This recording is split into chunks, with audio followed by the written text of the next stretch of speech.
ಎಲ್ಲರಿಗೂ ನಮಸ್ಕಾರ ಆತ್ಮೀಯರೇ. ಈಗಾಗಲೇ ತಮ್ಮೆಲ್ಲರಿಗೂ ಕೂಡ ಒಂದು ವಿಷಯ ಗೊತ್ತಿದೆ ಅನಿಸುತ್ತೆ. ಏನಪ್ಪ ಅಂದರೆ UDICE plus GIS capture mobile ಅಪ್ಲಿಕೇಶನಲ್ಲಿ ನಿಮ್ಮ ಶಾಲೆಯ ಲೊಕೇಶನ್ ಸಹಿತ GPS ಆಧಾರಿತವಾಗಿರ್ತಕ್ಕಂಥ ಫೋಟೋಗಳನ್ನು ಕಡ್ಡಾಯವಾಗಿ ಅಪ್ಲೋಡ್ ಮಾಡಬೇಕು.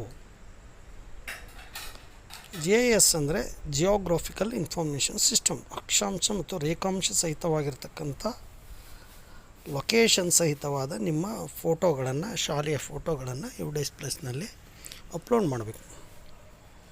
ಇದು ಡೆಸ್ಕ್ಟಾಪ್ನಲ್ಲಾಗಲಿ ಲ್ಯಾಪ್ಟಾಪ್ನಲ್ಲಾಗಲಿ ಮಾಡೋಕ್ಕೆ ಬರೋದಿಲ್ಲ.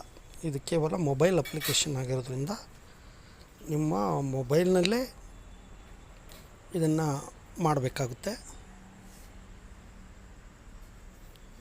ಯಾಕೆ ಅಂದರೆ ಇದು ಮೊಬೈಲ್ ಅಪ್ಲಿಕೇಶನ್ನು. ಈ ಅಪ್ಲಿಕೇಶನ್ನ ನೀವು ಡೌನ್ಲೋಡ್ ಮಾಡ್ಕೋಬೇಕು. ಮೊದಲನೇದಾಗಿ ನಿಮ್ಮ ಮೊಬೈಲ್ನಲ್ಲಿ ಪ್ಲೇಸ್ಟೋರನ್ನು ಓಪನ್ ಮಾಡ್ಕೋಬೇಕು. ಪ್ಲೇಸ್ಟೋರ್ ಓಪನ್ ಆಗ್ತಕ್ಕಂಥ ಸರ್ಚ್ ಬಾರ್ನಲ್ಲಿ ಟೈಪ್ ಮಾಡಬೇಕು UDICE ಪ್ಲಸ್ GIS ಕ್ಯಾಪ್ಚರ್ ಅಂತ ಟೈಪ್ ಮಾಡಬೇಕು. ನೋಡಿ, ನಾನೀಗ ಟೈಪ್ ಮಾಡ್ತಾಯಿದ್ದೀನಿ UDICE ಪ್ಲಸ್ GIS ಕ್ಯಾಪ್ಚರ್ ಅಂತ ಟೈಪ್ ಮಾಡ್ತಾಯಿದ್ದೀನಿ. ಟೈಪ್ ಮಾಡಿ ಸರ್ಚ್ ಕೊಟ್ಟ ತಕ್ಷಣ ಆ್ಯಪ್ಗಳು ಓಪನ್ ಆಗ್ತವೆ. ನೋಡಿರಿ, ಮೊದಲನೇದು GPS photo with location and map ಅಂತಕ್ಕಂಥ ಒಂದು ಆ್ಯಪ್ ಇದೆ, ಅದು ನಮಗೆ ಬೇಡ. ಎರಡನೇದು UDICE ಪ್ಲಸ್ GIS ಕ್ಯಾಪ್ಚರ್ ಅಂತಕ್ಕಂಥ ಒಂದು ಅಪ್ಲಿಕೇಶನ್ ಇದೆ, ಅದನ್ನು ನಾವೀಗ ಇನ್ಸ್ಟಾಲ್ ಮಾಡ್ಕೋಬೇಕು. UDICE ಪ್ಲಸ್ GIS ಕ್ಯಾಪ್ಚರ್ ಅಂತಕ್ಕಂಥ ಅಪ್ಲಿಕೇಶನ್ ಪಕ್ಕದಲ್ಲಿ ಇನ್ಸ್ಟಾಲ್ ಅಂತಕ್ಕಂಥ ಒಂದು ಆಪ್ಷನ್ ಇದೆ, ಅದನ್ನು ಕ್ಲಿಕ್ ಮಾಡಬೇಕು. ನನ್ನ ಮೊಬೈಲ್ನಲ್ಲಿ ಈಗಾಗಲೇ ಓಪನ್ ಅಂತಕ್ಕಂಥದ್ದು ಕಾಣ್ತಾ ಇದೆ. ಕಾರಣ, ನಾನು ಈಗಾಗಲೇ ನನ್ನ ಮೊಬೈಲ್ನಲ್ಲಿ ಆ್ಯಪನ್ನು ಇನ್ಸ್ಟಾಲ್ ಮಾಡ್ಕೊಂಡಿರೋದ್ರಿಂದ ಓಪನ್ ಅಂತಕ್ಕಂಥ ಒಂದು ಆಪ್ಷನ್ ಕಾಣ್ತಾ ಇದೆ. ನೀವು ಇನ್ಸ್ಟಾಲ್ ಮಾಡ್ಕೊಂಡ್ಮೇಲೆ ಆ ಆ್ಯಪನ್ನು ಓಪನ್ ಮಾಡಬೇಕು. ನಂದು ಓಪನ್ ಅಂತ ಕೊಟ್ಟ ತಕ್ಷಣ ಡೈರೆಕ್ಟಾಗಿ ಓಪನ್ ಆಗ್ತಾಯಿದೆ. ಯಾಕೆ ಅಂದರೆ ನಾನು ಈಗಾಗಲೇ ಅದನ್ನು ಓಪನ್ ಮಾಡಿದ್ದೀನಿ, ಲಾಗಿನ್ ಆಗಿ ಓಪನ್ ಮಾಡಿರೋದ್ರಿಂದ, ಲಾಗೌಟ್ ಆಗದೇ ಇರೋದ್ರಿಂದ ಅದು ನೇರವಾಗಿ ಹೋಮ್ ಪೇಜು ಓಪನ್ ಆಯಿತು. ಈಗ ನಿಮಗೆ ಮಾಹಿತಿಗೋಸ್ಕರ ನಾನು ಅದನ್ನು ಲಾಗೌಟ್ ಆಗ್ತಾಯಿದ್ದೀನಿ. ಲಾಗೌಟ್ ಆದಮೇಲೆ ನೋಡಿ, ಈ ರೀತಿ ಪೇಜ್ ಕಾಣುತ್ತೆ. ನೋಡಿ, ಯೂಸರ್ ನೇಮ್ ಮತ್ತು UDICE plus GIS capture user name ಮತ್ತು ಪಾಸ್ವರ್ಡ್ ಅಂತಕ್ಕಂಥ ಒಂದು ಪೇಜ್ ಕಾಣುತ್ತೆ.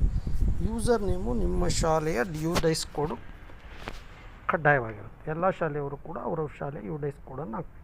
ಇನ್ನು ಪಾಸ್ವರ್ಡು, ನೀವು UDICE ಯಾವ ಪಾಸ್ವರ್ಡನ್ನು ಬಳಸ್ತಾಯಿದ್ರಿ ಆ ಪಾಸ್ವರ್ಡನ್ನು ಬಳಸಿ ಲಾಗಿನ್ ಆದ ತಕ್ಷಣ ಒಂದು ಪಾಪಪ್ ಮೆಸೇಜ್ ಬರುತ್ತೆ, ಅಲರ್ಟ್ ಅಂತ.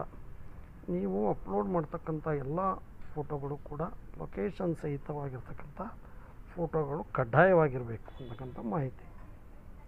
ಓಪನ್ ಆದ ತಕ್ಷಣ ನೋಡಿ, ನಿಮ್ಮ ಶಾಲೆ UDICE ಕೋಡ್ ತೋರಿಸುತ್ತೆ, ಕ್ಯಾಟಗರಿ ಅಂತಕ್ಕಂಥದ್ದು ತೋರಿಸುತ್ತೆ, ನಿಮ್ಮ ಶಾಲೆಯ ಹೆಸರು ತೋರಿಸುತ್ತೆ, ಎಲ್ಲ ಮಾಹಿತಿ ತೋರಿಸುತ್ತೆ. ಅದ್ರ ಕೆಳಗಡೆ ರೆಡ್ ಬಟನ್ನಲ್ಲಿ ಲೊಕೇಶನ್ ಕ್ಯಾಪ್ಚರ್ ಅಂತಕ್ಕಂಥ ಆಪ್ಷನ್ ಇದೆ. ಆ ಬಟನ್ನನ್ನು ನೀವು ಕ್ಲಿಕ್ ಮಾಡಿದ ತಕ್ಷಣ ಕೆಲವೊಂದು ಸೂಚನೆಗಳು ಬರ್ತವೆ, ಗೈಡ್ಲೈನ್ಸ್ ಅಂತ ಬರುತ್ತೆ. ಏನಪ್ಪ, ಮೊದಲನೇದು, ನಿಮ್ಮ ಶಾಲೆಯ ಆವರಣದ ಮೇನ್ ಎಂಟ್ರೆನ್ಸ್ನ 10 ಮೀಟರ್ನ ಒಳಗಡೆ ನೀವು ಲೊಕೇಶನ್ ಸಹಿತವಾಗಿರ್ತಕ್ಕಂಥ ಫೋಟೋವನ್ನು ಕ್ಯಾಪ್ಚರ್ ಮಾಡಬೇಕು, ಮೊದಲನೇದು. ಎರಡನೇದು, ನೀವು ಕ್ಯಾಪ್ಚರ್ ಮಾಡ್ತಕ್ಕಂಥ ಸಮಯದಲ್ಲಿ ಶಾಲಾ ಕಟ್ಟಡದ ಮುಂಭಾಗ, front view of the building with name, ಹೆಸರು ಸಹಿತವಾಗಿರ್ತಕ್ಕಂಥ ಮುಂಭಾಗದ ಕಟ್ಟಡವನ್ನು ಕ್ಲಿಕ್ ಮಾಡಬೇಕು. ಆ ಸಮಯದಲ್ಲಿ ಶಾಲೆ ಮುಂದ್ಗಡೆ ನಿಮ್ಮ ಬೈಕನ್ನು ನಿಲ್ಲಿಸಿರ್ತಕ್ಕಂಥದ್ದಾಗಲಿ, ಯಾವುದೇ ವಾಹನವನ್ನು ನಿಲ್ಲಿಸ್ತಕ್ಕಂಥದ್ದಾಗಲಿ, ಅಥವಾ ಮಕ್ಕಳು ಇರ್ತಕ್ಕಂಥದ್ದಾಗಲಿ, ಅಥವಾ ತಾವು ಶಿಕ್ಷಕ ನಿಂತ್ಕೊಂಡು ತೆಗೆಸ್ತಕ್ಕಂಥ ಫೋಟೋಗಳಾಗಲಿ ಇರಬಾರ್ದು. ಏನೂ ಇಲ್ಲದೇ ಇರ್ತಕ್ಕಂಥ ಶಾಲೆಯ ಹೆಸರು ಕಾಣ್ತಕ್ಕಂಥ ಬಿಲ್ಡಿಂಗ್ ಇರ್ತಕ್ಕಂಥ ಫೋಟೋವನ್ನು ತೆಗಿಬೇಕು. ಮೂರನೇದು, ನೀವು ತೆಗಿತಕ್ಕಂಥ ಫೋಟೋಗಳು ಕ್ಲಿಯರ್ ಆಗಿರಬೇಕು. ಆಮೇಲೆ ಶಾಲೆ ಚೆನ್ನಾಗಿ ಕಾಣಬೇಕು ಅಂತಂದು ಫಿಲ್ಟ್ರ್ ಹಾಕಿ ತೆಗಿತಕ್ಕಂಥದ್ದು, ಎಡಿಟ್ ಮಾಡಿ ನಿಮ್ಮ ಶಾಲೆ ಹೆಸರು ಬರೀತಕ್ಕಂಥದ್ದು, ಇದು ಯಾವ ರೀತಿಯೂ ಕೂಡ ಮಾಡೋಕ್ಕೆ ಅವಕಾಶ ಇಲ್ಲ. ಇನ್ನು ಮುಂದಿನ ಸೂಚನೆ ಏನಪ್ಪ ಅಂತಂದರೆ ಶಾಲೆಯ ಬೇರೆ ಬೇರೆ ಕಟ್ಟಡಗಳನ್ನು ಬೇರೆ ಆ್ಯಂಗಲ್ ತೆಗೆದಿರ್ತಕ್ಕಂಥ ಒಂದು ಫೋಟೋವನ್ನು ತೆಗಿಬೇಕು. ಮುಂದಿಂದು ಏನಪ್ಪ ಅಂತಂದರೆ ಶಾಲೆಯ ಆವರಣ ಮತ್ತು ಬಿಲ್ಡಿಂಗ್ ಸಹಿತವಾಗಿರ್ತಕ್ಕಂಥ ಒಂದು ಫೋಟೋ. ಒಟ್ಟು 4 ಫೋಟೋಗಳನ್ನು ಅಪ್ಲೋಡ್ ಮಾಡೋಕ್ಕೆ ಅವಕಾಶ ಇದೆ. ಈ 4 ಫೋಟೋಗಳನ್ನು ಸಹಿತ ಲೊಕೇಶನ್ ಸಹಿತವಾಗಿ ನೀವು ತೆಗೆದಿರ್ಬೇಕು. ಈ ಫೋಟೋಗಳನ್ನು ತೆಗೆದಾದ್ಮೇಲೆ ನೀವು ನೆಕ್ಸ್ಟು ಏನು ಇಮೇಜನ್ನು ಅಪ್ಲೋಡ್ ಮಾಡಬೇಕು.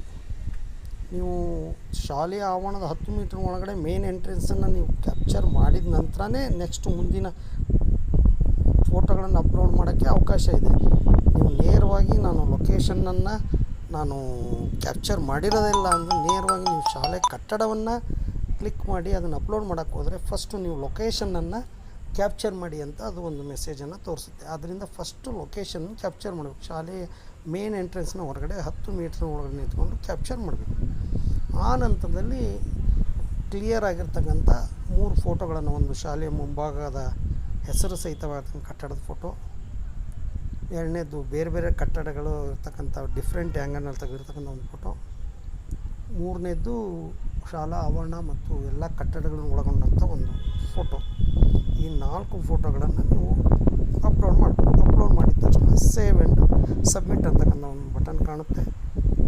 ಅದನ್ನು ನೀವು ಕ್ಲಿಕ್ ಮಾಡಬೇಕು. ಈ ಲೊಕೇಶನ್ ಸಹಿತವಾಗಿರ್ತಕ್ಕಂಥ ಫೋಟೋವನ್ನು ಯಾಕೆ ಕೇಳುತ್ತೆ ಅಂದರೆ, ನೀವು ಅದನ್ನು ಕ್ಯಾಪ್ಚರ್ ಮಾಡಬೇಕಾದ್ರೆ ನೀವು ಬೇರೆ ಎಲ್ಲೋ ಇದ್ದು ಕ್ಯಾಪ್ಚರ್ ಮಾಡೋಕ್ಕೆ ಹೋದರೆ ಅಲ್ಲಿ ಲೊಕೇಶನನ್ನು ತೋರಿಸುತ್ತೆ. ಆಗ ನಿಮ್ಮ ಮಾಹಿತಿ ಅಪ್ಲೋಡ್ ಮಾಡಿದರೆ ತಪ್ಪಾಗುತ್ತೆ. ಆದ್ದರಿಂದ ನಿಮ್ಮ ಶಾಲಾ ಆವರಣದಲ್ಲಿ ಶಾಲಾ ಮೇನ್ ಎಂಟ್ರೆನ್ಸ್ನ 10 ಮೀಟರ್ ಒಳಗಡೆ ನಿಂತ್ಕೊಂಡೇ ನೀವು ಫೋಟೋವನ್ನು ತೆಗಿಬೇಕು.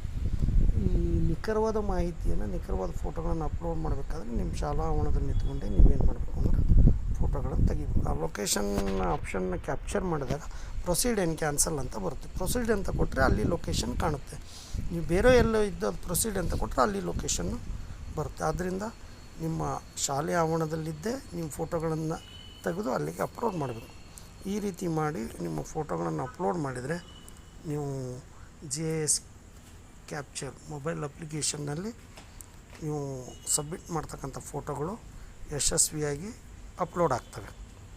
ಇಲ್ಲ ಅಂದರೆ ನೀವು ಬೇರೆ ಲೊಕೇಶನ್ನಲ್ಲಿದ್ದು ಮಾಹಿತಿಯನ್ನು ಫೋಟೋಗಳನ್ನು ಅಪ್ಲೋಡ್ ಮಾಡಿದರೆ ಅಲ್ಲಿ ಮಾಹಿತಿಯನ್ನು ಒಳಗೊಂಡಿರ್ತಕ್ಕಂಥ ಫೋಟೋಗಳು ಅಪ್ಲೋಡ್ ಆಗೋ ಚಾನ್ಸಸ್ ಇದೆ. ಇದರಿಂದ ನಿಮ್ಮ ಶಾಲೆಯ ಮಾಹಿತಿ UDIS ಪ್ಲೇಸ್ನಲ್ಲಿ ತಪ್ಪಾಗಿ ಎಂಟ್ರಿ ಆಗುತ್ತೆ. ಆದ್ದರಿಂದ ಯಾಕೆಂದರೆ GPS ಆಧಾರಿತವಾಗಿರ್ತಕ್ಕಂಥ ಫೋಟೋಗಳು ಅಂದರೆ ನೀವು ಬೇರೆ ಎಲ್ಲೋ ಲೊಕೇಶನ್ನಲ್ಲಿದ್ದು ಫೋಟೋವನ್ನು ತೆಗೆದು ಹಾಕಿದರೆ ಮೋಸ್ಟ್ಲಿ ಅದು ತೆಗೆದುಕೊಳ್ಳದೇ ಇರತಕ್ಕಂಥ ಚಾನ್ಸಸ್ ಜಾಸ್ತಿ ಇರೋದ್ರಿಂದ ನೀವೇನು ಮಾಡಬೇಕು ಅಂದರೆ ಅದನ್ನು ಆ ಲೊಕೇಶನ್ನಲ್ಲಿದ್ದೇ ಫೋಟೋಗಳನ್ನು ತೆಗೆದು ಅವುಗಳನ್ನು ಅಪ್ಲೋಡ್ ಮಾಡಬೇಕು. ಇಷ್ಟು ಹೇಳ್ತಾ ನನ್ನ ಒಂದು ಮಾಹಿತಿಯನ್ನು ಮುಕ್ತಾಯ ಮಾಡ್ತೀನಿ. ಧನ್ಯವಾದಗಳು.